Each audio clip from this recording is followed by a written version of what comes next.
একসাথে পাট কাটতে গিয়ে বজ্রপাতে মারা গেলেন বাবা ছেলে।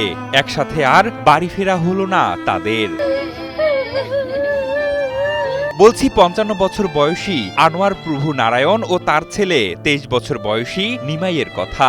একসঙ্গে পাট কাটতে গিয়ে আর ফিরলেন না তারা। আমার বাড়ির পাশে বজ্রপাত পরে দুই বাপ বেটা মারা গেছে, দুইজন হাসপাতালে আছে। স্থানীয়রা জানান, বুধবার দুপুরে বাড়ির পাশে পাট খেতে কাজ করার সময় হঠাৎ বৃষ্টি শুরু হয়। এর কিছুক্ষণ পরেই বজ্রপাতের আঘাতে ঘটনাস্থলেই যান ছেলে নিমাই।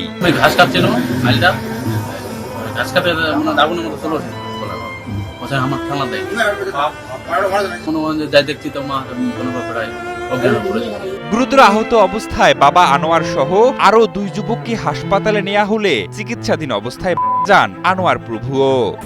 আমাদের উঠে দাঁড়াতে হবে।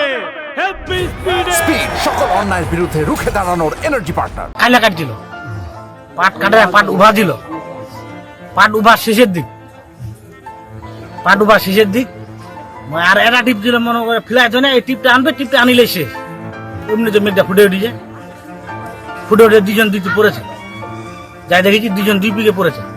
এক মুহূর্তের বজ্রপাত কেড়ে নিল বাবা ছেলের জীবন। তাদের একসঙ্গে মৃত্যুতে পুরো এলাকায় নেমে এসেছে শোকের ছায়া। ঠাকুরগাঁও সদর উপজেলার জামালপুর ইউনিয়নের এ মর্মান্তিক ঘটনায় আহত হয়েছেন আরো দুজন। একসাথে এতজনের দুঃসংবাদ যেন মেনে নিতে পারছেন না গ্রামবাসী।